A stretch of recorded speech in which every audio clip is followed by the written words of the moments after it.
मार्च के सिर्फ 15 ही दिन हुए हैं और फॉरेन इन्वेस्टर्स ने इंडियन मार्केट से 56,000 करोड़ से ज़्यादा पैसा निकाल लिया है। गोल्ड रिकॉर्ड हाई से तो नीचे आ गया है, पर अभी भी एक बेसिक स्टेबिलिटी ज़रूर मेंटेन करी हुई है। सिल्वर की बात करें तो सिल्वर गिर रहा है।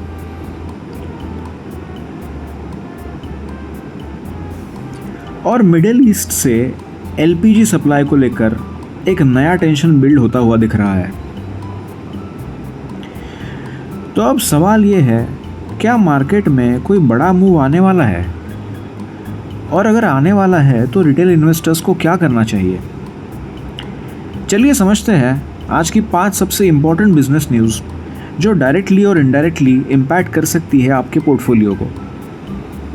सबसे पहली और सबसे इम्पॉर्टेंट न्यूज़ है, फॉरेन इंस्टीट्यूशनल इन्वेस्टर्स यानी FIIs ने मार्च के पहले 15 दिनों में ही 50,000 करोड़ रुपए से ज़्यादा के स्टॉक्स जो है वो बेच दिए हैं। मतलब अपना इतना बड़ा इन्वेस्टमेंट इंडियन कंपनी से निकाल लिया है। अब इसका थोड़ा कॉन्टेक्स्ट समझ लीजिए। जनवरी और फरवरी में FIIs कंपैरेटिवली न्यूट्रल थे, बट इन्होंने मार्च में अपनी सेलिंग जो है वो सडनली बढ़ा दी। और इंटरेस्टिंग बात यह है कि 2026 का लार्जेस्ट सिंगल डे आउटफ्लो भी रिसेंटली ही रिकॉर्ड हुआ। अब सवाल आता है कि FIIs ये सेलिंग क्यों कर रहे हैं?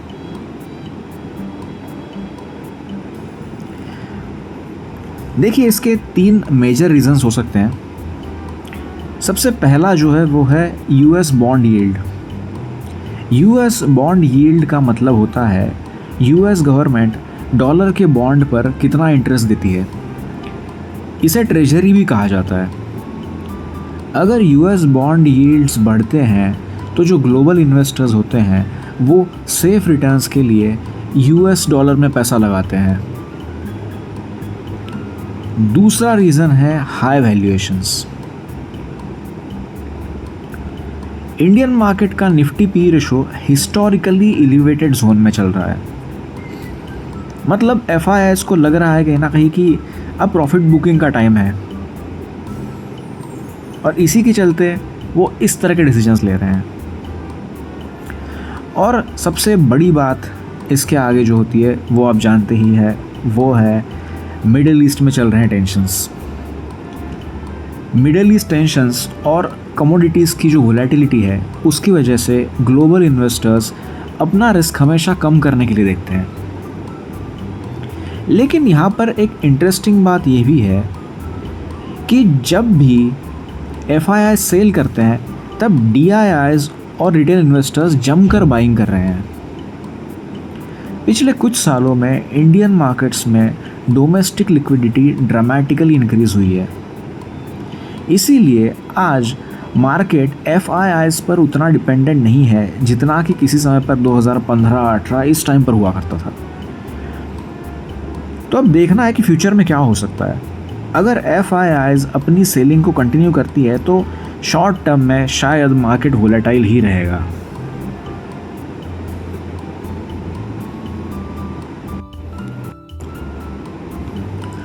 अब सेकंड न्यूज़ पर आते हैं जो है एनर्जी सेक्टर से। इंडिया के 2 बड़े शिप्स 92,700 टन्स जितना LPG लेकर गुजरात की तरफ आ रहे हैं। ये नंबर आपको सुनने में काफ़ी बड़ा लग सकता है, पर अगर देखा जाए तो एक्चुअली इंडिया की जो LPG डिमांड है ना, उसके सिर्फ ये 1-1.25 दिन के बराबर है। मतलब इंडिया की LPG डिमांड कितनी ह्यूज है आप देख सकते हैं। इंडिया दुनिया का 3rd लार्जेस्ट LPG कंज्यूमर है और हमारी LPG सप्लाई का एक बड़ा पार्ट मिडिल ईस्ट से होकर आता है। अब इसमें प्रॉब्लम क्या हुआ है? तो प्रॉब्लम ये है कि ये शिप्स स्ट्रेट ऑफ हॉर्मुज को क्रॉस करके आ रही है और ये दुनिया का सबसे क्रिटिकल ऑयल शिपिंग का रूट है। ग्लोबल ऑयल सप्लाई का बहुत बड़ा हिस्सा लगभग 20% से ज़्यादा इसी रूट से होकर आता है। अगर यहाँ टेंशन ऐसी ही बनी रही तो ऑयल और गैस प्राइसेस बढ़ते ही जाएंगे। और अगर ऑयल प्राइसेस बढ़ते हैं तो उसका डायरेक्ट इम्पैक्ट हो जाएगा, महंगाई बढ़ेगी, ट्रांसपोर्टेशन की कॉस्ट बढ़ेगी, गवर्नमेंट के ऊपर लोड बढ़ेगा सब्सिडी का, और इसके कारण स्टॉक मार्केट पर भी असर पड़ेगा।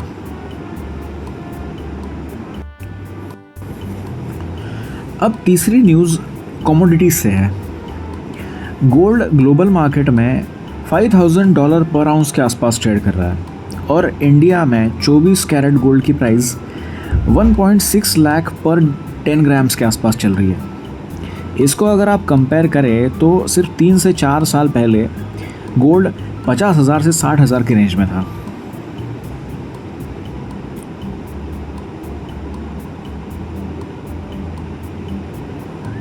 स्क्रीन पर मैंने जूम करके दिखा रहा हूँ, आप देख लो। यहाँ ये क्या रेट चल रहा है और अब ये क्या रेट चल रहा है। 2023 में 60,000 का रेट है, स्क्रीन पर देख सकते हैं आप।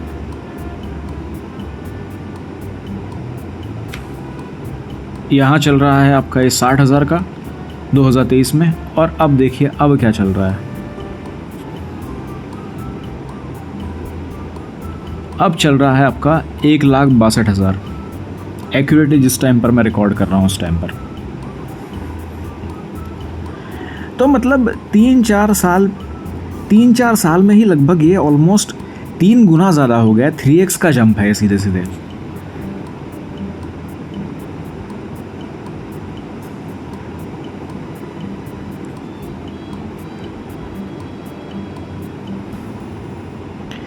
तो अब इसमें आखिर सवाल ये है कि ये जंप क्यों हुआ है।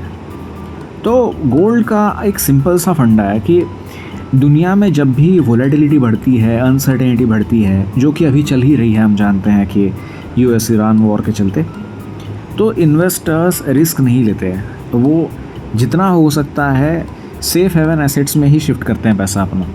तो इसीलिए गोल्ड हिस्टोरिकली ही सबसे ट्रस्टेड इस तरह का एक एसेट रहा है। तो इसलिए जब भी जियोपॉलिटिकल टेंशन बढ़ेगी या इन्फ्लेशन हाई होगी या करेंसी में थोड़ा कमज़ोरी आएगी तो गोल्ड का डिमांड स्पाइक करेगा ही करेगा।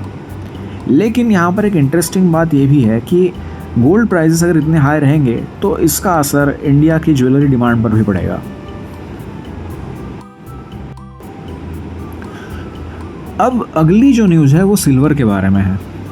गोल्ड तो हाई है और अपनी स्टेबिलिटी मेंटेन किया है, लेकिन सिल्वर ने एक शार्प ड्रॉप दिखाया है। स्क्रीन पर देख सकते हैं आप, ये डॉलर्स में है, $1 पर आउंस में सिल्वर की प्राइस। ये अभी चल रही है 81 के आसपास, 80.535 अभी रिकॉर्ड कर रहा हूँ तब। मतलब आप पकड़ लो $80-81 पर आउंस के अराउंड। इंडिया में ये चल रही है 2.7 लाख पर केजी तक। देखो सिल्वर का क्या है कि सिल्वर जो है वो गोल्ड से थोड़ा अलग चलता है, क्योंकि गोल्ड को एक तरह से स्टोर ऑफ वैल्यू की तरह लोग देखते हैं कि वोलेटिलिटी है तो गोल्ड में लगा दो। हिस्टोरिकली भी आपने देखा है कि इंडिया में कल्चरली भी गोल्ड का इसीलिए इतना ज़्यादा वैल्यू है कि गोल्ड में ही ज़्यादा इन्वेस्टमेंट करते हैं हमारे यहाँ पर लोग। तो एक तरह से ये गोल्ड जो है वो स्टोर ऑफ वैल्यू है। पर सिल्वर का क्या है कि सिल्वर एक इंडस्ट्रियल एलिमेंट के तौर पे अभी उभर के आ रहा है कि आप इलेक्ट्रॉनिक्स ले लो, EV कंपोनेंट्स ले लो, सोलर पैनल्स ले लो, इन सब में सिल्वर का हेवी यूज़ होता है।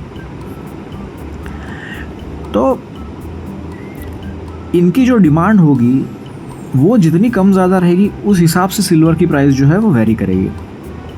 तो सिल्वर की जो प्राइसेस है वो इंडस्ट्रियल डिमांड पर डिपेंड करती है, और अगर ग्लोबल ग्रोथ स्लो डाउन का फियर होता है तो सिल्वर प्राइसेस प्रेशर में आते ही है।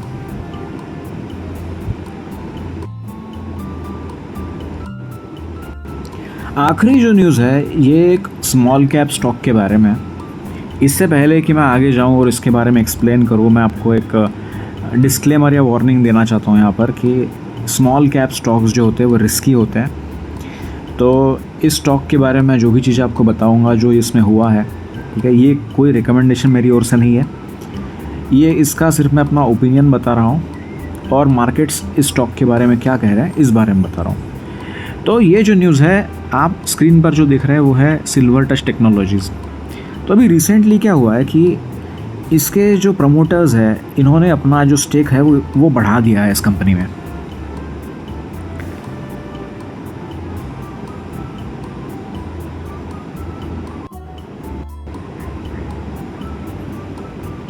तो इन्होंने कितना बढ़ाया है? ये बढ़ाया है, न्यूज़ के अकॉर्डिंग ये है 21% तक बढ़ा दिया है।